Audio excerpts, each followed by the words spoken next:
The Whitfield ballroom blazed with 1,000 candles, and Cressida Ashworth had never felt colder. She stood at the edge of the dance floor, champagne untouched in her gloved hand, watching the man she loved hold another woman like she was precious, like she was his. Lord Stellan Vance, Duke of Thornwood, had his hand on Lady Odette Fairfax's waist. His dark head was bent close to her golden one, and whatever he was saying made her laugh, that tinkling, practiced laugh that Cressida had heard 100 times at 100 different balls. Odette's fingers rested on his chest, familiar and possessive, and Stellan did not pull away. 3 months. 3 months of stolen conversations in moonlit gardens. 3 months of his gray eyes finding hers across crowded rooms. 3 months of believing that beneath his cold exterior there was warmth meant only for her. She had been a fool. Cressida's brother Emmerich had warned her. He and Stellan had been friends since Oxford, nearly 8 years now, and Emmerich knew the Duke better than most.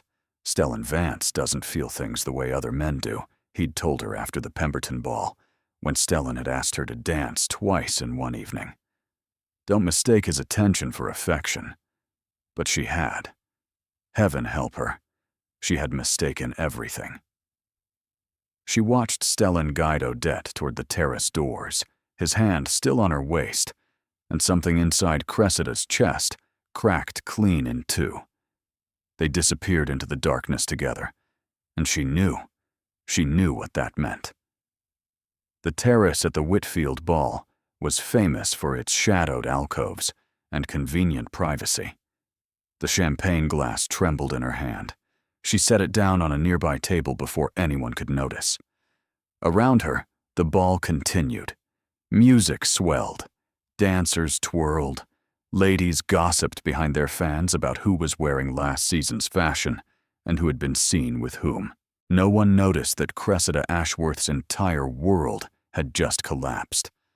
That was the thing about heartbreak. It happened in silence. She should leave.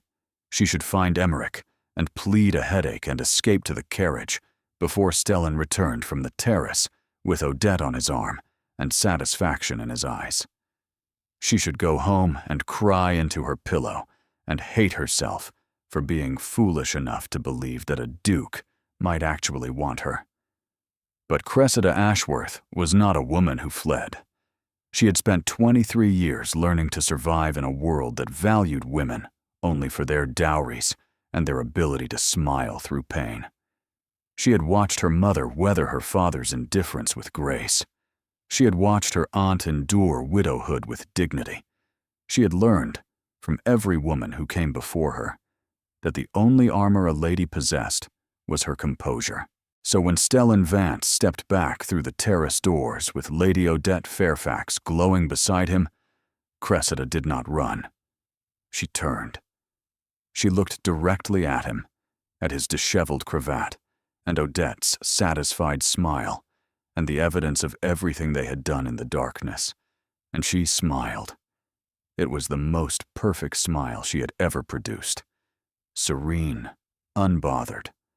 The smile of a woman who felt nothing at all, who had never stood in a moonlit garden listening to a duke tell her that her laugh was the only honest sound he'd heard in years, who had never believed his lies. Stellan's eyes met hers across the ballroom. She watched his expression shift from satisfaction to confusion to something darker, something almost like fear. Good. Cressida inclined her head just slightly, a polite acknowledgement. Then she turned away without a word and walked toward the exit with measured, unhurried steps. She did not look back. She heard her name once, his voice, cutting through the music, but she kept walking, kept smiling, kept her spine straight and her head high until she reached the entrance hall, until she found a footman and requested her carriage, until she was safely ensconced in the darkness of the coach with the curtains drawn and the wheels beginning to turn. Only then did she let the smile fall. Only then did she press her fist to her mouth and choke back the sob that had been building since she saw his hand on another woman's waist. 3 months. She had given him 3 months of her heart, her hope, and her foolish romantic dreams. She had believed him when he said he found society exhausting, except when she was there. She had believed him when his fingers lingered on hers during a dance. She had believed the warmth in his eyes when he looked at her, the softness in his voice when he spoke her name. Cressida, he had said just last week, standing too close in her mother's drawing room. You make me want things I thought I'd forgotten how to want. Lies, all of it. The carriage rattled through the dark London streets, and Cressida pressed her forehead to the cold window glass. She would not cry. She would not give him even the private satisfaction of her tears. Tomorrow, society would whisper. They would wonder why Miss Ashworth had left the Whitfield ball so early. They would speculate about what she had seen, what she knew, whether the Duke of Thornwood had finally shown his true colors. Let them whisper. Let them speculate. She would smile through all of it, just as she had smiled tonight. Because that was what women like her did. They smiled, and they endured, and they never, ever let anyone see them break. But alone in the darkness of her carriage, with no one to witness and no reputation to protect, Cressida allowed herself one moment of honesty. She had loved him. Foolishly, recklessly, completely. She had loved Stellan Vance with everything she had, and he had taken that love and crushed it beneath his boot on his way to Lady Odette Fairfax's waiting arms. She would survive this. She had survived worse. But she would never, never forgive him. And she would certainly never give him the chance to explain. The invitation arrived 3 days later, and Cressida knew immediately that fate was conspiring against her. Lord and Lady Ashworth request the pleasure of your company at Briarcliff Manor for a fortnight of autumn celebration. Her mother's annual house party, the event her family had hosted for 15 years without fail, the gathering that brought together the finest families in England for 2 weeks of hunting and dancing and endless, inescapable social interaction. And the Duke of Thornwood was on the guest list. He had been on the guest list for 5 years running, ever since Emmerich had begun inviting his Oxford friends to join the festivities. 5 years of watching Stellan Vance move through her family home like he belonged there. 5 years of careful distance and polite conversation, and absolutely no indication that he saw her as anything other than his friend's younger sister. Until this spring. Until the night at the Carmichael Ball, when he had found her hiding in the library to escape a particularly tedious suitor, and instead of leaving, he had sat down beside her and asked what she was reading. That was when everything had changed. That was when the cold, distant Duke had begun to thaw, to seek her out, to look at her like she was something more than furniture. And now she would have to spend a fortnight under the same roof as him, pretending that her heart was not in pieces. Mother, she tried, catching Lady Ashworth in the breakfast room the morning the guests were set to arrive. Perhaps I could visit Aunt Matilda in Bath. She's been asking me to come for months, and I am rather tired from the season. Her mother fixed her with a knowing look. You are not running away from whatever happened at the Whitfield ball. Nothing happened at the Whitfield ball. Then you have no reason to flee to Bath. Lady Ashworth returned to her correspondence. The Duke of Thornwood arrives this afternoon. I trust you will be civil. Civil. Cressida wanted to laugh. She could be civil. She could be so civil, it would freeze the blood in his veins. The guests began arriving after luncheon. Cressida stationed herself in the drawing room with her needlework, a picture of domestic tranquility, and greeted each arrival with the same serene smile she had perfected at the Whitfield ball. Lord and Lady Pemberton. Smile. The Honorable Mr. and Mrs. Cavendish. Smile. Sir Harlan Prescott, who had been trying to court her for 2 seasons, and could not seem to understand the word. No. Smile, but smaller. And then the butler announced him, His Grace, the Duke of Thornwood. Cressida's needle pierced her finger. She did not flinch. She set down her needlework, rose to her feet, and turned to face the doorway with the same pleasant expression she had worn for every other guest. Stellan stood in the entrance, travel-worn and wind-tousled, his dark coat spattered with rain from the afternoon storm. His gray eyes found hers immediately, and she watched something flash across his face, relief, perhaps, or urgency. She did not care which. Your Grace. She curtsied, perfectly correct. Welcome to Briarcliff. I trust your journey was not too arduous. Miss Ashworth, his voice was rough, intent. I need to speak with you. What happened at the Whitfield ball? There's been a misunderstanding, and I must explain. She smiled. I'm afraid I don't know what you mean. The Whitfield ball was lovely, as always. Now, if you'll excuse me, I should see to the other guests. She turned away from him, just as she had turned away at the ball. Walked toward Lady Pemberton with unhurried steps. Did not look back. She felt his gaze on her like a physical weight. Let him stare. Let him wonder. Let him feel even a fraction of the confusion and pain she had felt, watching him disappear into the darkness with another woman. This was going to be a very long fortnight. By the third day, Cressida had perfected the art of strategic avoidance. She rose early, before Stellan could catch her at breakfast. She positioned herself in group activities, where private conversation was impossible. She accepted every invitation to walk with Lady Pemberton, to play cards with Mrs. Cavendish, to listen to Sir Harlan Prescott drone endlessly about his horses. Stellan tried. She had to give him credit for persistence. He appeared at her elbow during the afternoon music hall. She excused herself to turn pages for the pianist. He sought her out during the evening gathering. She suddenly remembered a pressing need to speak with her mother. He cornered her in the library. She discovered a fascination with the view from the window on the opposite side of the room.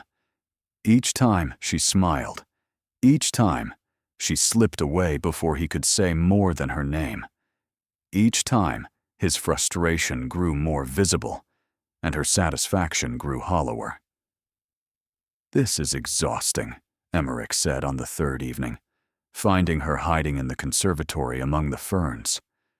Whatever happened between you and Stellan, you need to let him explain. Nothing happened. Cressida, her brother's voice was gentle. I've known Stellan for 8 years. He's not the man you think he is. Then perhaps you don't know him as well as you believe. Emmerich sighed. He came to me the morning after the Whitfield ball. He was frantic. Said you'd seen something that wasn't what it looked like, and you wouldn't let him explain. I saw exactly what it looked like. Did you? Emmerich studied her face. Or did you see what you expected to see? Before she could answer, voices approached, guests wandering through the manor, seeking entertainment. Cressida tensed, ready to flee, but it was too late. Stellan entered the conservatory with Sir Harlan Prescott beside him. Both men stopped when they saw her. Miss Ashworth. Sir Harlan brightened immediately. What a fortunate coincidence. I was just telling His Grace about the new mare I acquired from the Tattersall's auction. Perhaps you'd like to hear about her confirmation. Actually, Stellan cut in smoothly. I believe Miss Ashworth promised me a turn about the room. Didn't you, Miss Ashworth? The lie was obvious and bold. Cressida opened her mouth to deny it, but Emmerich spoke first. She did mention something about that. Brother, escort Sir Harlan back to the drawing room, won't you? I believe Lady Pemberton was looking for a fourth at whist. Traitor. Before Cressida could protest, Emmerich had guided Sir Harlan away, and she was alone with Stellan among the potted palms and trailing vines. The silence stretched between them, thick and uncomfortable.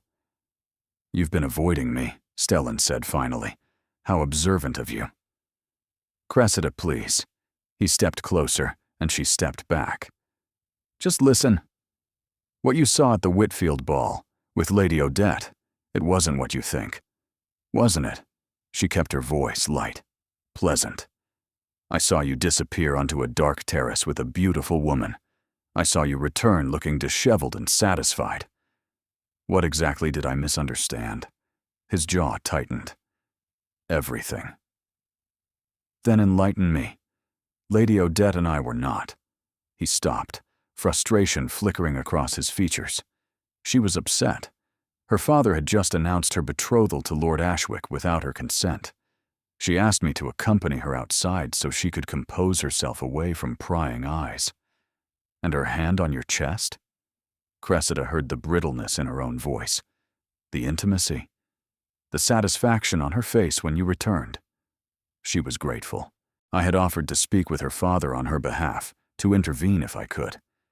She touched my arm in thanks, nothing more. It sounded plausible. It sounded almost believable. But Cressida had spent 3 days fortifying her heart against exactly this kind of explanation. How convenient, she said coldly. A noble rescue, a damsel in distress. And you expect me to simply believe you? I expect you to know me well enough to consider the possibility. Know you? She laughed, sharp and brittle. I thought I knew you. I thought the man who stood in my mother's drawing room and told me I made him want things he'd forgotten how to want was real. But perhaps that man was the fiction. Stellan flinched like she'd struck him. That was real. Everything I said to you was real. Then why didn't you tell me where you were going? Why didn't you explain before you disappeared with her? Why did you let me stand there watching, believing? She stopped. Too much. She was saying too much, revealing too much. Because I didn't know you were watching. His voice was strained. I didn't know you'd misunderstand. I thought. He ran a hand through his hair. I thought you trusted me. Trust is earned. You earned nothing that night. The accusation landed like a blow. She watched it hit, watched him absorb it, watched something in his expression shutter closed. Then I'll earn it now. He stepped back, giving her space. However long it takes, whatever I have to do. By the end of this fortnight, you'll know the truth, Cressida. You'll know exactly who I am. She should have felt triumph. She had wounded him, pushed him away, and maintained her armor. Instead, she felt hollow. We'll see, she said quietly. Now, if you'll excuse me, I believe Lady Pemberton needs a fourth at whist. She walked away from him again, as she had walked away at the ball, as she would keep walking away until he finally understood that some wounds could not be healed with explanations. But this time, she felt his gaze on her back like a brand. And this time, despite everything, some small, traitorous part of her wondered if he might be telling the truth. The rain began on the 5th day and did not stop. It came down in sheets, relentless and gray, turning the grounds of Briarcliff Manor into a muddy wasteland and trapping all the guests indoors. The hunting party was canceled. The planned picnic was abandoned. The ladies clustered in the drawing room with their needlework while the gentlemen retreated to the billiard room with their cigars, and Cressida ran out of places to hide. The manor was large, but not large enough.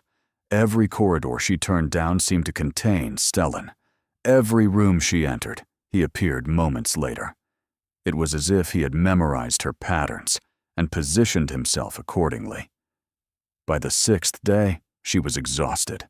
She found refuge in the small sitting room at the back of the house, the one her mother used for correspondence and quiet afternoons. It was rarely occupied during house parties, too removed from the social centers of activity. She curled into the window seat with a book she had no intention of reading and watched the rain streak down the glass. "You're hiding." She did not turn. She had heard his footsteps in the corridor, had known he would find her eventually. Some part of her had stopped running. "I'm reading.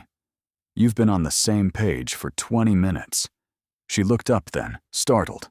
He stood in the doorway, shoulder braced against the frame, watching her with those unreadable gray eyes. "How would you know?" Because I've been watching you for 20 minutes. The admission hung between them, charged and uncomfortable. Cressida closed her book. That's rather unsettling, Your Grace. Stellan. His voice was quiet. You used to call me Stellan. That was before. He moved into the room, not approaching her directly, but circling toward the fireplace, giving her space. Before you decided I was a villain. Before you proved yourself one. He was silent for a long moment, staring into the flames. Then, quietly, do you remember the Ashford Music Hall? The spring before last? Cressida frowned. What does that have to do with anything? You wore a blue dress, the color of cornflowers. You sat in the third row, and when Lady Ashford's daughter murdered that Beethoven sonata, you winced every time she missed a note. She stopped. She did remember that evening. She remembered being bored and uncomfortable and desperately wishing she were anywhere else. She did not remember Stellan being present. I watched you the entire evening, he continued. You kept a pleasant expression, but your left hand was clenched in your lap. You were counting the measures until it ended. How could you possibly know that? Because I was counting too. He turned to face her, and because I couldn't stop looking at you. Something shifted in her chest, a crack in the ice she had built around her heart. That was over 18 months ago, she said carefully. That was when I first realized I was in trouble. Trouble. You, Cressida Ashworth, have been trouble since the moment I met you. She should dismiss this, should remind herself that pretty words meant nothing, that he had stood on a dark terrace with another woman, and that whatever he claimed to feel was either a lie or not enough. But she found herself asking, why didn't you say anything? 18 months is a long time to watch someone from across a room. Because you're Emmerich's sister. His voice was rough. Because I told myself it was impossible. Because I spent all that time convincing myself that what I felt was foolish infatuation. And then you walked into your mother's drawing room, wearing that green dress with the embroidered hem, and you laughed at something your cousin said, and I knew. He stopped. I knew I was lost. Cressida's throat tightened. She wanted to believe him. She wanted to believe every word. But wanting to believe and believing were not the same thing. Pretty speeches don't change what I saw. Then tell me what would. He stepped closer, frustration breaking through his careful control. Tell me what I can do, what I can say, what proof I can offer. Because I have spent 6 days watching you smile at everyone except me, and it is destroying me, Cressida. She stared at him. The anguish in his voice was not something that could be faked. The pain in his eyes was not performance. But she had been wrong before. She had trusted before. And she could not survive being wrong again. I don't know, she whispered. I don't know if there's anything you can say. The silence that followed was heavy with finality. Stellan's expression fractured, then rebuilt itself into something harder. Then I won't say anything. I'll show you, every day, in every way I can, until you have no choice but to believe me. And if I never believe you, then I'll die trying. He left the room before she could respond, and Cressida sat alone in the gray afternoon light, wondering when her certainty had begun to crack. The rain broke on the 8th day, and Lady Ashworth immediately organized an afternoon garden party to celebrate the return of the sun. Tables were arranged on the south lawn, champagne was poured. The guests emerged from their weather-imposed imprisonment with the eager enthusiasm of people who had spent too many days trapped indoors with the same company. Cressida allowed herself to be positioned at a table with Lady Pemberton and Mrs. Cavendish, safely surrounded by married women who would provide cover from unwanted attention. She had barely taken her seat when Sir Harlan Prescott appeared at her elbow. Miss Ashworth, his smile was too wide, too familiar. How fortunate. I was hoping to find you alone. I'm hardly alone, Sir Harlan. She gestured to her companions. He ignored the implication. "Might I steal you away for a turn about the garden? The roses are particularly fine this time of year." Lady Pemberton raised an eyebrow. Mrs. Cavendish suddenly became very interested in her champagne.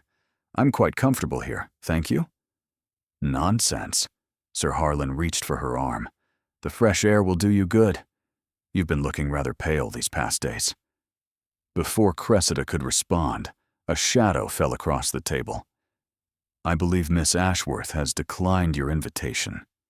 Stellan's voice was pleasant, almost friendly. But his eyes, fixed on Sir Harlan's hand, hovering near Cressida's arm, were anything but. Sir Harlan's smile tightened.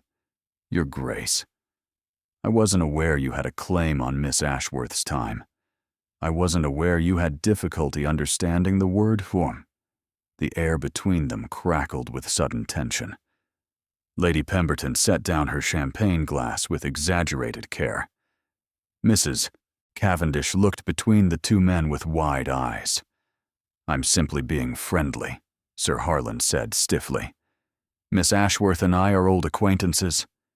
And yet, she said no. Stellan moved to stand beside Cressida's chair, close enough that his presence was a declaration. A gentleman would respect that. A gentleman would not insert himself into a private conversation. This conversation ceased being private the moment you attempted to physically remove a lady from her chosen companions. Sir Harlan's face reddened. "You presume too much, Your Grace." "Do I?" Stellan's voice dropped, became something darker. "Then let me be clear. Miss Ashworth's comfort is my concern. Her wishes are my priority. And if you continue to disregard both, we will have a very different conversation. One you will not enjoy." The threat was unmistakable. Sir Harlan's jaw worked, but he was not foolish enough to challenge a duke directly.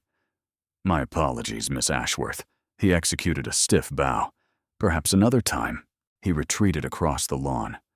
Cressida watched him go, her pulse racing with a confusing mixture of relief and irritation. "That was unnecessary," she said quietly. "That was overdue."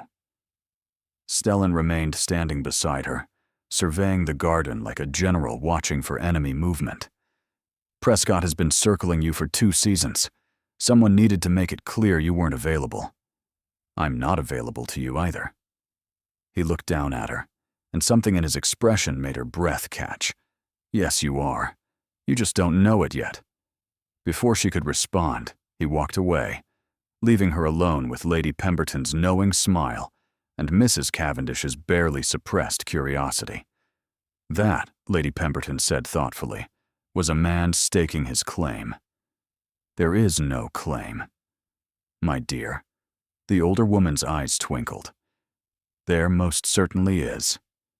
Cressida spent the rest of the afternoon pretending not to watch Stellan move through the garden party with easy authority.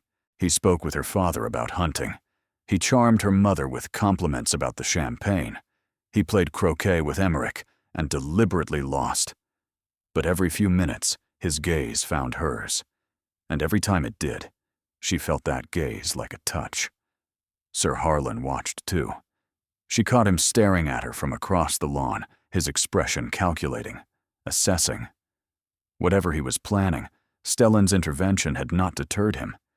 It had only made him more determined. That evening at dinner, Sir Harlan was seated directly across from her.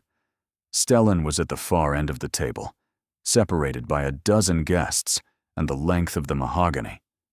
"Miss Ashworth," Sir Harlan said, loudly enough for the surrounding guests to hear, loudly enough that his voice carried down the table. "I understand congratulations may soon be in order." Cressida's fork froze halfway to her mouth. "I beg your pardon?" The Duke of Thornwood seems quite attentive. One might almost think an understanding had been reached. Silence rippled outward from their section of the table. Heads turned, ears pricked. "There is no understanding," Cressida said carefully. "No," Sir Harlan smiled, thin and sharp. "How curious. He certainly behaves as though there is. One wonders what Lady Odette Fairfax would think of his sudden devotion. The name landed like a slap. Cressida's grip tightened on her fork. I'm sure I wouldn't know. Wouldn't you? Sir Harlan leaned forward. I heard the most fascinating rumor about the Whitfield ball. Something about the Duke and Lady Odette disappearing together onto the terrace. From the far end of the table, Stellan's head turned sharply. His eyes found Cressida's, then moved to Sir Harlan with an expression that promised violence. Rumors are rarely accurate, Cressida said, her voice steady despite the hammering of her heart. Perhaps. Sir Harlan's smile widened. But they're always entertaining. The dinner continued. Cressida ate mechanically, tasting nothing, aware of Sir Harlan's satisfied smirk and Stellan's barely contained fury. Something had shifted. Sir Harlan was no longer simply pursuing her. He was trying to destroy her. She found the note in her room that night, slipped beneath her door while she was at dinner. Miss Ashworth, I must speak with you privately on a matter of some urgency. Meet me in the East Conservatory at midnight. Come alone. Your reputation depends on it. H.P. Cressida stared at the words, her stomach turning. The implication was clear. Sir Harlan had information, or claimed to have information, that he intended to use against her. This was blackmail.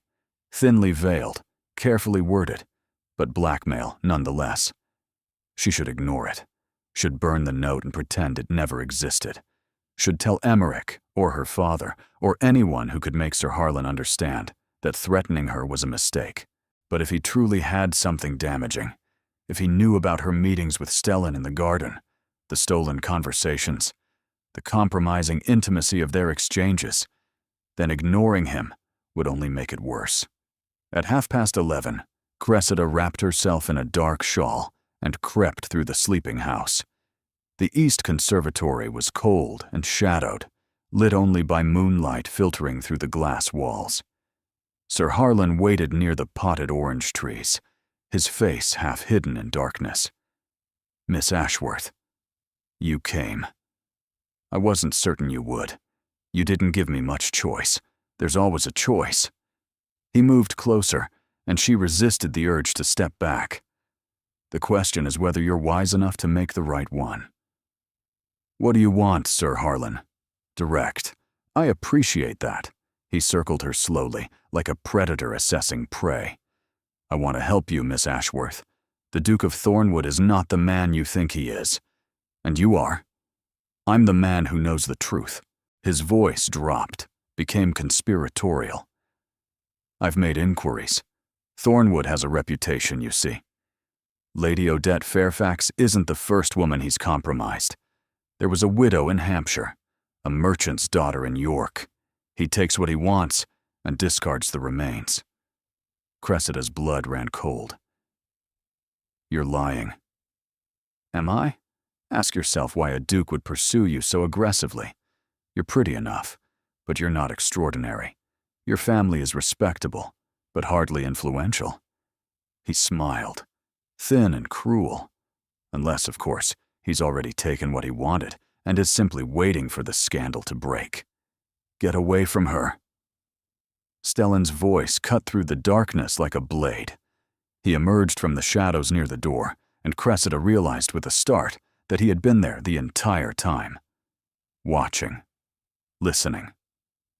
Sir Harlan's composure cracked. Just slightly.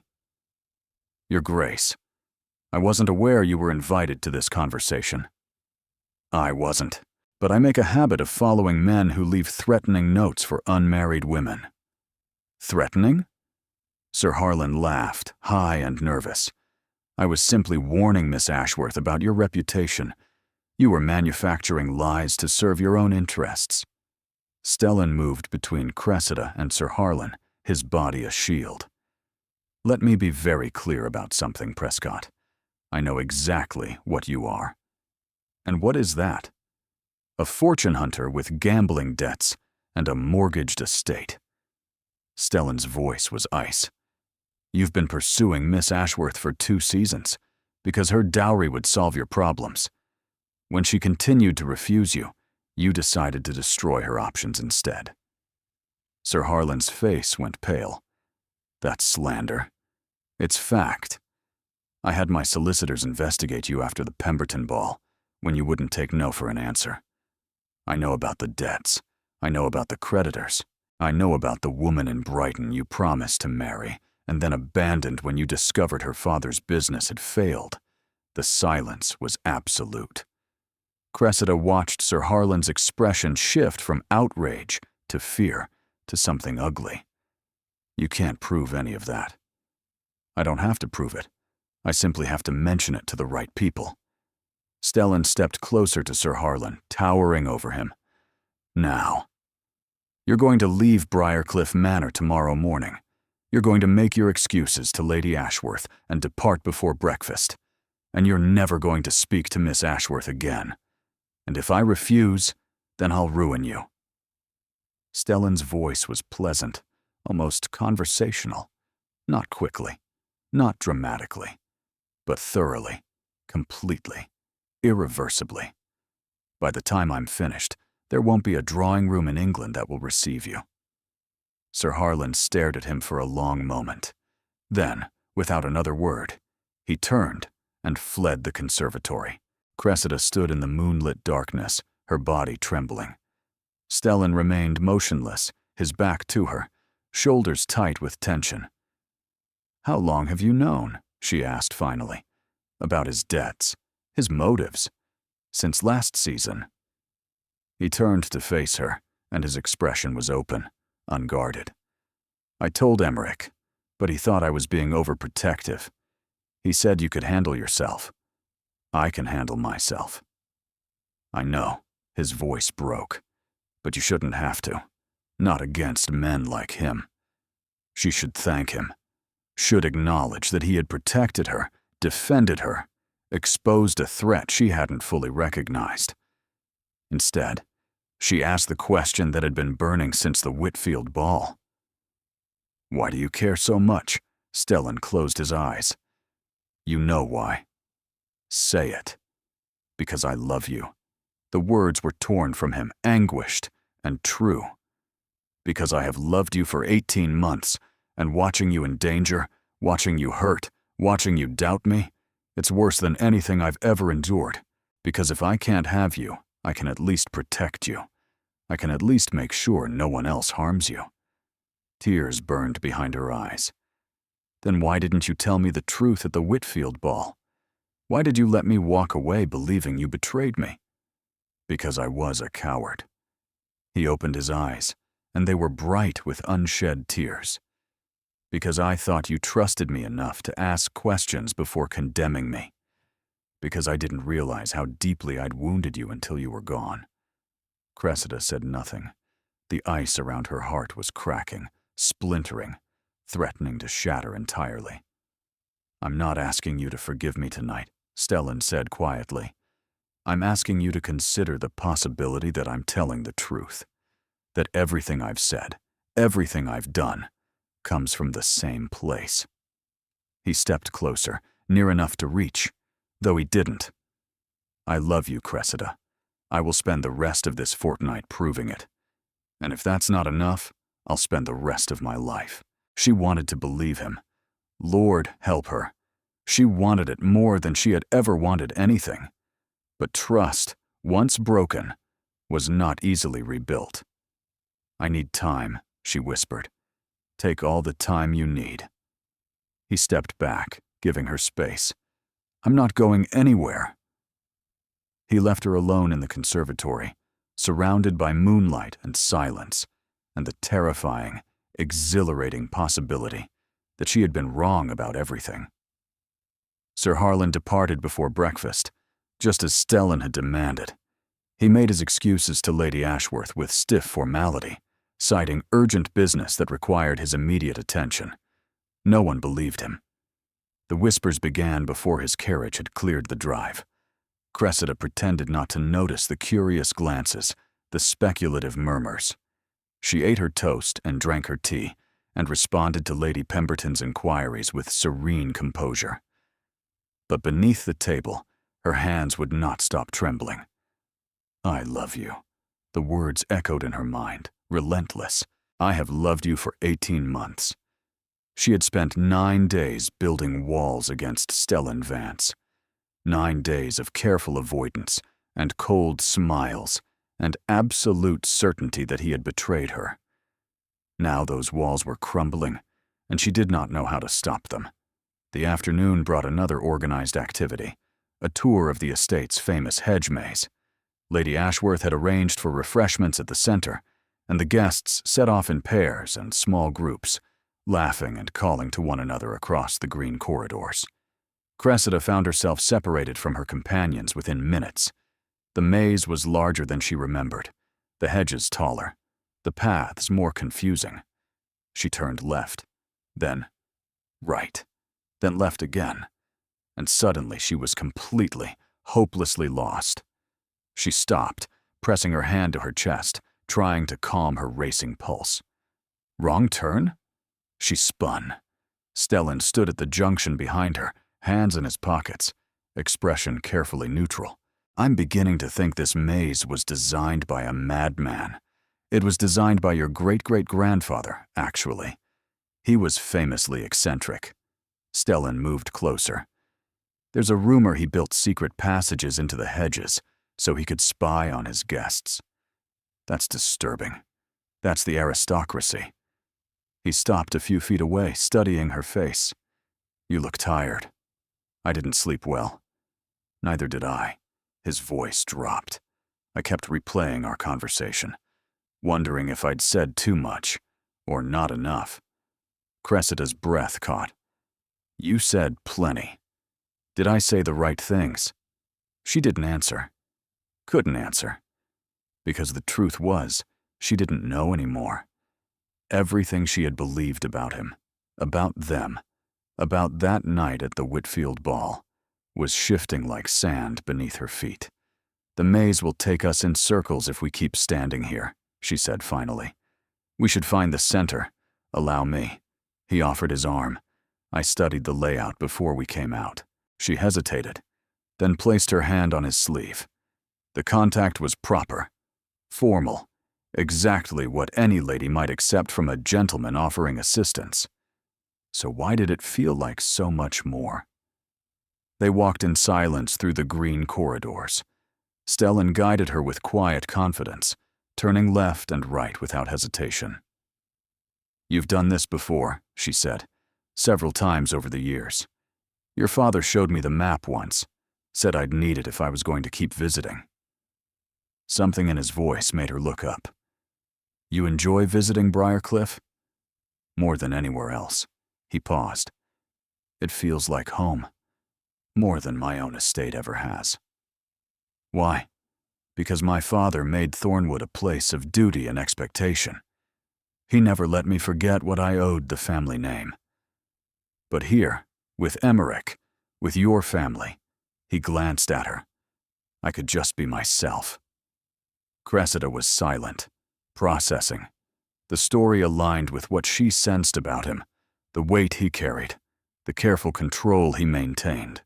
"Is that why you spend so much time with Emmerich? To escape?" "Partly.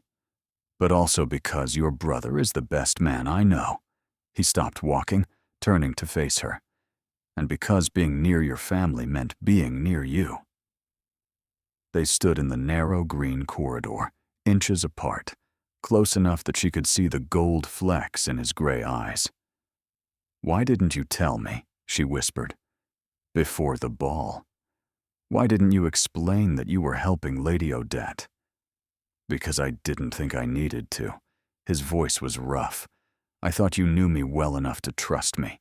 I was wrong." The admission echoed in the green silence. "I wanted to trust you," she admitted. "But I was afraid." Afraid of what? Afraid of being wrong. Afraid of loving someone who didn't love me back. Afraid of... She stopped, realizing what she had almost said. Stellan went very still. Loving? The word hung in the air between them. Cressida's chest tightened. She had not meant to say that, had not meant to reveal that much. "We should find the center," she said quickly. "The others will wonder where we are." "Cressida, please." She pulled away from him. "I need time. You said you'd give me time." He stared at her for a long moment. Then, quietly, he nodded. "This way." They found the center of the maze 5 minutes later. The other guests were already there, drinking champagne and exclaiming over the cleverness of the design. No one noticed that Cressida's hands were still trembling. No one noticed that Stellan watched her for the rest of the afternoon with something urgent and hopeful in his eyes. And no one noticed that the walls between them had finally, irrevocably, begun to fall. The storm arrived without warning. One moment, the guests were gathered in the drawing room for after-dinner entertainment. The next, thunder crashed so violently that the windows rattled, and Lady Pemberton shrieked with surprise. Lightning illuminated the grounds in stark white flashes. Rain hammered against the glass. The candles flickered and died, plunging the room into darkness. In the chaos that followed, servants rushed to relight candles and close shutters. Guests clustered together, speaking in hushed, excited voices about the ferocity of the storm. Lady Ashworth directed the household with calm efficiency, ensuring everyone was accounted for. Cressida found herself pushed toward the edge of the room by the surge of movement. When the candles flickered back to life, she was standing in the small alcove near the French doors, and Stellan was beside her. "Are you all right?" His voice was low, meant only for her, startled but unharmed. "You don't like storms." It was not a question. She looked at him, surprised that he knew. "How did you?" "Last summer, at the Ashford House party. There was a storm during dinner, and you went pale. You excused yourself before dessert." She remembered that night. She remembered fleeing to her room, pressing her hands over her ears, trying to block out the thunder that reminded her too much of the arguments she had overheard as a child, her parents' voices raised in anger before they learned to mask their differences. That was over a year ago. "I remember everything about you, Cressida, every conversation, every smile, every moment you didn't think I was watching." Thunder crashed again. She flinched, and without thinking, he took her hand. The contact was electric. His fingers closed around hers, warm and steady, an anchor in the chaos. She should pull away, should maintain the distance she had fought so hard to preserve. But she was tired of fighting, tired of doubting, tired of being alone with her fear. "Come with me," he said quietly. "There's a room off the library. Smaller. Quieter. The storm won't seem so loud there." She let him lead her through the crowded drawing room, through the corridor, into the library where the fire still burned low. A small door at the back opened into an antechamber lined with books, with a single window that faced away from the worst of the storm. Stellan closed the door behind them. The thunder was muffled here, the lightning reduced to distant flickers. "Better?" he asked. "Yes." She released his hand, immediately missing the warmth. "Thank you." They stood in the dim room, surrounded by the smell of old books and wood smoke. The storm raged outside, but in here there was only silence and the soft glow of borrowed firelight. "You should go back," she said. "They'll notice you're missing. Let them notice. Stellan, your reputation is worth nothing compared to your comfort." He moved closer, and she did not step back. "I don't care what anyone thinks. I only care about you." "Why?" The question burst from her. "Why me? You could have any woman in England, women with better connections, better dowries, better everything. Why have you spent 18 months wanting someone who can barely tolerate you?" He laughed, soft and broken. "You tolerate me just fine. That's the problem. I don't understand. You see me." His voice faltered. "Not the title. Not the estate. Not the political alliances my marriage could secure. You see the man who visits his friend's family because it feels more like home than his own house. The man who helps women he barely knows because it's the right thing to do. The man who has spent his entire life being told what to want and never being asked what he actually wants. What do you actually want? You. The word was anguished, honest. I want you, Cressida. I want your sharp tongue and your stubborn pride and the way you smile when you think no one is watching.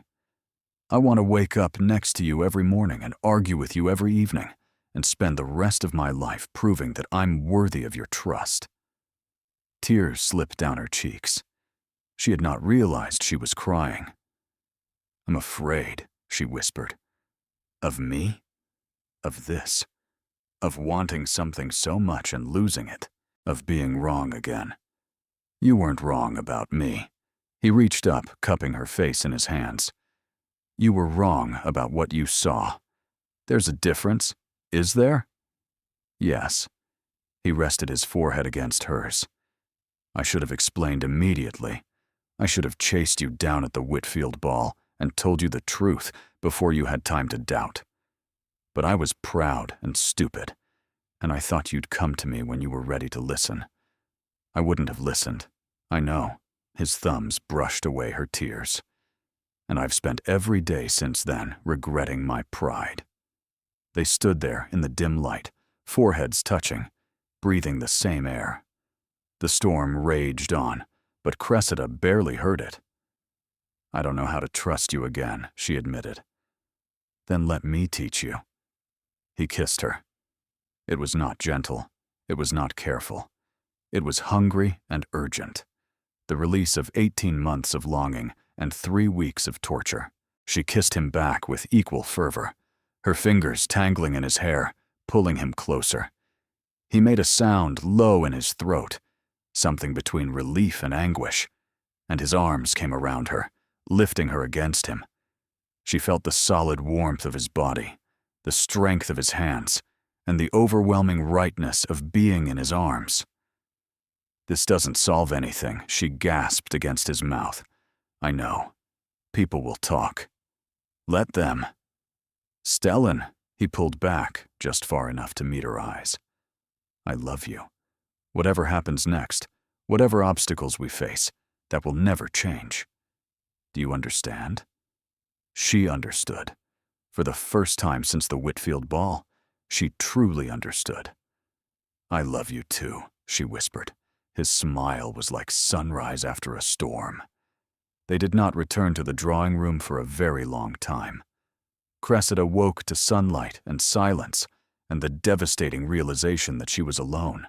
The storm had passed sometime in the night. The antechamber was filled with pale morning light, and the fire had burned down to embers. She lay on the small settee where she had fallen asleep in Stellan's arms, wrapped in his coat. But Stellan was gone. She sat up, chest tight, trying to make sense of what had happened. They had talked for hours after that first kiss. He had held her while the storm raged, had whispered promises against her hair, had kissed her with a tenderness that made her ache. And then she had fallen asleep, safe and warm and certain that everything had finally changed. But he was gone. No note, no explanation. Just his coat draped over her like a goodbye. Cressida's hands shook as she rose, as she smoothed her hopelessly wrinkled dress, as she crept through the silent house to her own room. It was early still. The guests were not yet stirring. If she was careful, no one would know she had spent the night away from her bed. No one except Stellan, who had left without a word. She bathed and dressed in a daze, her mind churning with questions. Had she misunderstood? Had last night meant less to him than she believed? Had he woken, seen her sleeping, and realized that what they had done was a mistake? The morning crawled past. Breakfast was a blur of polite conversation and curious glances. Stellan was not at the table. He departed early this morning, Emmerich told her quietly. Said he had urgent business in London. London? Emmerich's expression was troubled. He didn't explain. "Just asked me to give you this." He pressed a folded note into her hand. Cressida waited until she was alone to read it. "Cressida, forgive me. I must return to London immediately.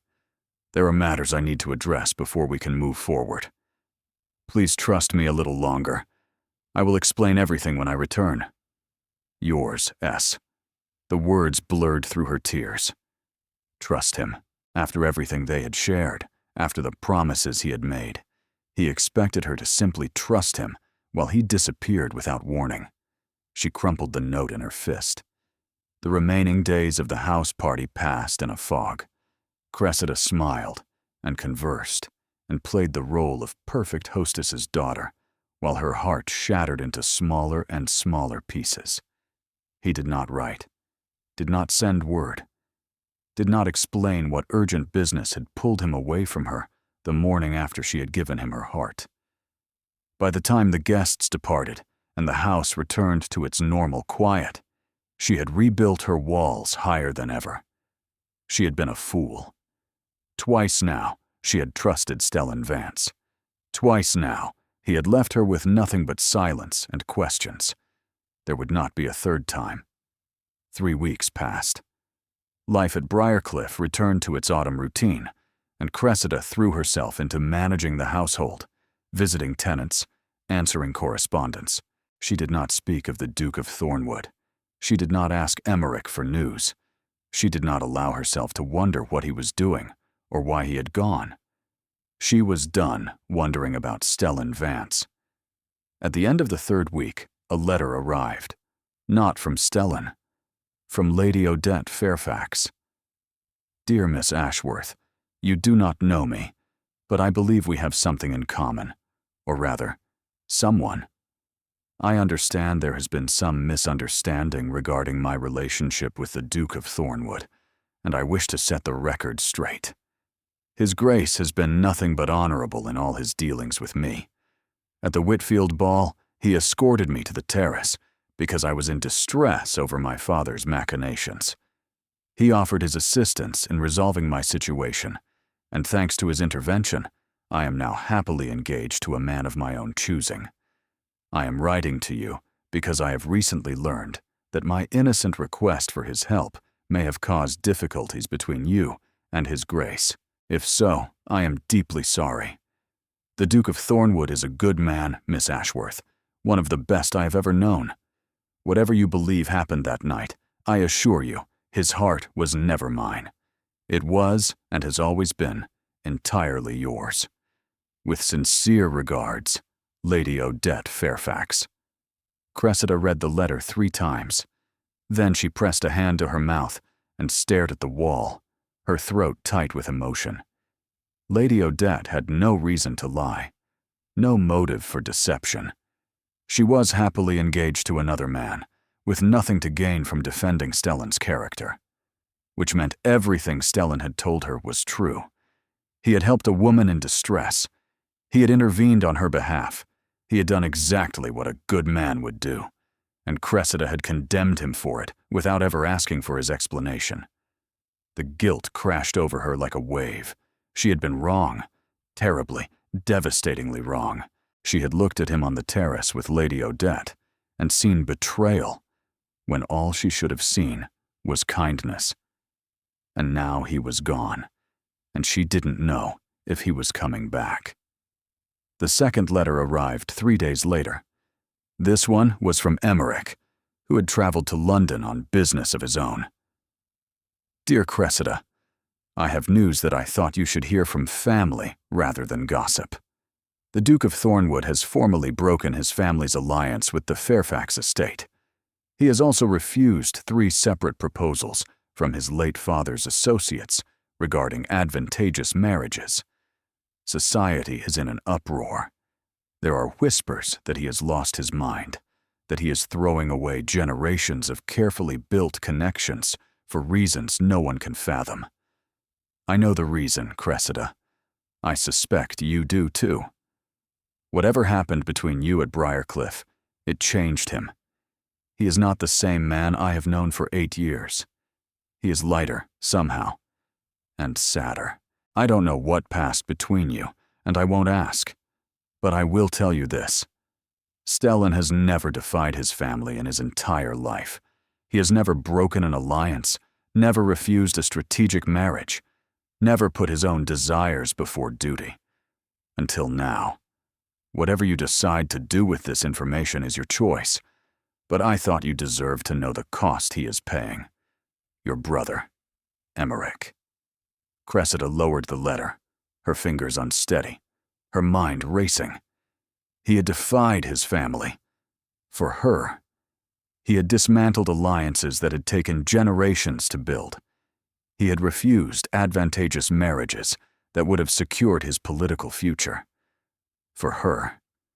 The weight of it pressed against her chest. She thought of his face in the antechamber, the anguished honesty in his eyes. I want to wake up next to you every morning and argue with you every evening, and spend the rest of my life proving that I'm worthy of your trust. He had meant it, every word, and she had doubted him. Again, she moved through the rest of the day in a daze. She wrote letters she did not send. She started books she could not finish. She walked the grounds until her feet ached, trying to outpace her guilt. That evening, her mother found her in the conservatory, staring at nothing. "You're miserable," Lady Ashworth observed. "I'm fine. You're lying." Her mother sat beside her. "Tell me." The whole story poured out. The Whitfield ball, the misunderstanding, the house party, Sir Harlan's threats, the night of the storm, Stellan's departure, Lady Odette's letter, Emmerich's news.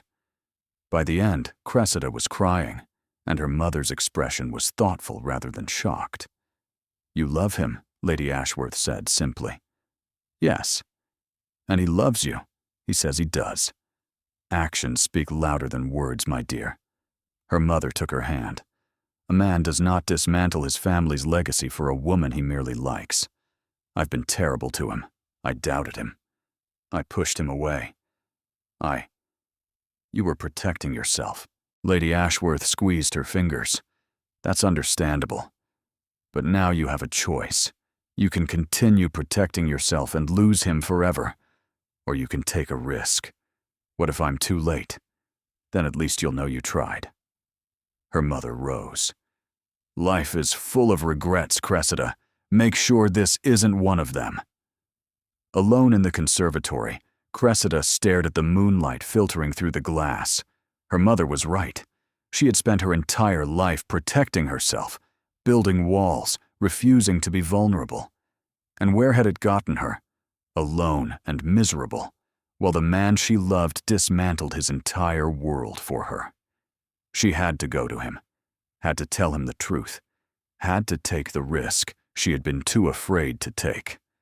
Tomorrow, she decided. Tomorrow she would go to London and find Stellan Vance and tell him that she had been wrong, that she trusted him, that she loved him, and she would pray it wasn't too late. The Thornwood townhouse in Mayfair was imposing even by London standards. Cressida stood on the pavement, staring up at the grand facade, and wondered if she had lost her mind. Ladies did not call on unmarried gentlemen. Ladies did not travel to London unaccompanied to chase after dukes who had disappeared without explanation. But she was done being a proper lady. She was done protecting herself at the cost of her happiness. She climbed the steps and rang the bell. The butler who answered was ancient and disapproving. He looked at Cressida's traveling clothes, at her lack of chaperone, and his expression suggested she had crawled out of a gutter. "Miss Cressida Ashworth," she said before he could speak. "Here to see His Grace. He'll want to see me." The butler's eyebrows rose fractionally. "His Grace is not receiving visitors. He'll receive me." "Madam, I assure you. Tell him Cressida is here. Tell him she's done running." The butler stared at her for a long moment. Then, with glacial slowness, he stepped aside. "Wait in the foyer. I will inquire if His Grace is available." He disappeared into the depths of the house. Cressida waited, her pulse racing, surrounded by portraits of disapproving Vance ancestors. What if Stellan refused to see her? What if his silence over the past weeks meant he had changed his mind? What if? Cressida. She turned. Stellan stood at the top of the grand staircase, frozen mid-step, staring at her like she was an apparition. He looked terrible. There were shadows under his eyes, and his clothes were rumpled, and he clearly had not shaved in days. He looked like a man who had stopped caring about appearances entirely. He looked like a man who had lost something precious. "You're here," he said stupidly. "I'm here." He descended the stairs slowly, never taking his eyes from her face. "How did you? Why are you?" "I read Lady Odette's letter." Her voice shook. "And Emmerich wrote to me about the alliances you've broken, the proposals you've refused." He stopped at the bottom of the stairs, within arm's length. "None of that matters. It matters to me." She stepped toward him. "You dismantled your family's legacy. You defied everything you were raised to believe. For me. For us." His voice caught. "There is no point to alliances and strategic marriages if I spend the rest of my life wishing I were with someone else. You left without saying goodbye. You disappeared for 3 weeks. I woke up alone with nothing but a note. I know. I'm sorry." He ran a hand through his hair. "My father's solicitors contacted me that morning. They said the alliance with the Fairfax family was proceeding, that arrangements were being made without my consent. I had to return to London immediately to stop it. You could have woken me. You could have explained. I should have." He closed his eyes. "I panicked. I saw everything I wanted slipping away, and I reacted instead of thinking. It's the same mistake I made at the Whitfield ball. We're quite the pair." She laughed, broken and wet. "Both of us running when we should stand still." "Cressida." He opened his eyes, and they were bright with unshed tears. "I have spent 3 weeks untangling my family's expectations.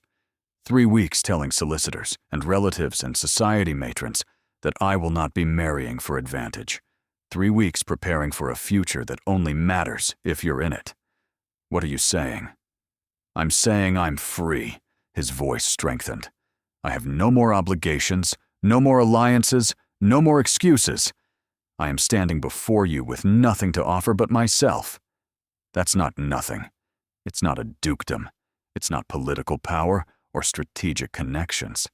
It's just a man who loves you more than he's ever loved anything." Tears fell freely down her face. "I don't want a dukedom. I don't want political power. What do you want?" "You." The word was simple and true. "I want you, Stellan. I want your stubbornness and your kindness, and the way you remember everything about me. I want to argue with you about hedge mazes, and hide with you during storms, and wake up next to you every morning for the rest of my life." He stared at her, hope and fear warring in his expression. "Even though I left without saying goodbye, even though I let you doubt me for 3 weeks, even though. Because I understand now. I understand that you were fighting for us in the only way you knew how. And I'm here because I'm done letting fear make my decisions." He crossed the distance between them in 2 strides and pulled her into his arms. The kiss was different from the one in the antechamber. That had been hunger and longing. This was promise and surrender. This was the beginning of something real. "Marry me," he said against her mouth. She pulled back, startled. "What?" "Marry me, Cressida. Today? Tomorrow. Whenever you want. I don't care about bands or society or what anyone thinks. I only care about spending the rest of my life with you. You can't just propose in your foyer. I can do whatever I want. I'm a duke." He grinned, and it transformed his face. "Say yes."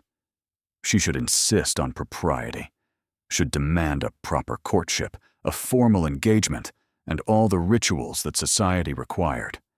But she was done with propriety, done with rituals, done with everything except this man, and this moment, and the future stretching before them. Yes, she said. His smile could have lit up all of London. They married by special license 6 days later. It was a small ceremony held in the chapel at Briarcliff Manor, with only family in attendance. Lady Ashworth wept throughout. Lord Ashworth looked vaguely confused, but pleased. Emmerich stood as Stellan's witness and gave a toast that made everyone laugh and Cressida cry. That night, in the grand bedroom of Thornwood House, Stellan held his wife in his arms and marveled at how much could change in a single season. "Do you remember the Whitfield ball?" Cressida asked softly. "I remember everything about it. I remember watching you walk away and feeling like my heart had been torn from my chest. I smiled at you. I know. It was the coldest smile I'd ever seen." He pressed a kiss to her hair. "I deserved it." "You didn't, actually. I was wrong. We were both wrong. But we found our way back." She turned in his arms, looking up at his face in the candlelight. "Do you ever wonder what would have happened if I hadn't come to London? If I had stayed at Briarcliff and let my pride keep us apart?" "No," his voice was certain. "Because I would have come for you. I would have torn down every wall you built until you believed me. You're very stubborn." "I'm in love."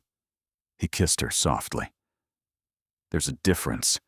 They lay together in the darkness, listening to the sounds of the city outside their window. "I saw you with another woman," Cressida whispered. "And I walked away because I was protecting myself, because I thought that's what strength looked like. And now? Now I know that strength is staying. Fighting. Choosing love even when it terrifies you." She touched his face. "You taught me that. We taught each other." The candles burned low. The night deepened. And Cressida Ashworth, now Cressida Vance, Duchess of Thornwood, fell asleep in her husband's arms, knowing that she had finally stopped running. The scandal, when it broke, was everything society had hoped for. The Duke of Thornwood, who had seemed destined to marry strategically and continue his family's legacy of political alliances, had instead married Miss Cressida Ashworth in what could only be described as a love match. The gossips were delighted. The dowagers were scandalized. The matchmaking mothers were furious that such an eligible bachelor had been snatched from the market by a woman with no title and only moderate connections. Cressida weathered it all with the same serene composure she had worn at the Whitfield ball. She smiled at the whispers. She nodded politely at the barbed comments. She refused to give anyone the satisfaction of seeing her falter. But this time, the smile was real. Because every time the gossip became too vicious, every time some society matron made a cutting remark about her unsuitability, Stellan was there, at her elbow, at her side, making it abundantly clear that anyone who insulted his wife was insulting him. "The Duchess of Thornwood," he said at the Pemberton ball, 3 months into their marriage, "is the finest woman I have ever known. If there are any further questions about her character, they may be addressed to me directly." There were no further questions. By spring, the scandal had faded into old news. Society had found new victims to dissect, new romances to analyze, new tragedies to whisper about. And Cressida had found something she had never expected. Happiness. It came in small moments. Stellan bringing her tea in the morning, remembering exactly how she liked it. Arguments about which books to add to the library. Laughter echoing through the halls of Thornwood House. Letters from Lady Odette, who had become an unlikely friend. Visits from Emmerich, who complained loudly about being replaced as the most important person in both their lives. It came in larger moments, too. The day Stellan's mother, who had been cold and disapproving at the wedding, finally embraced Cressida and called her daughter. The evening they hosted their first ball together, and Cressida looked around the glittering room and realized that she belonged here, that she had earned her place through love rather than strategy. 1 year after the Whitfield ball, Cressida stood in the garden of their country estate, watching the sun set over the hills. The roses were in full bloom, and the air smelled of summer. Wool gathering, she turned. Stellan walked toward her across the lawn, his jacket discarded, his sleeves rolled up, looking nothing like a duke, and everything like the man she loved. Remembering, she said, the Whitfield ball. Everything. The house party. The night of the storm. She moved into his arms. The morning you left without saying goodbye. He winced. I'm still apologizing for that. You can stop. I've forgiven you, have you? He pulled back to look at her face.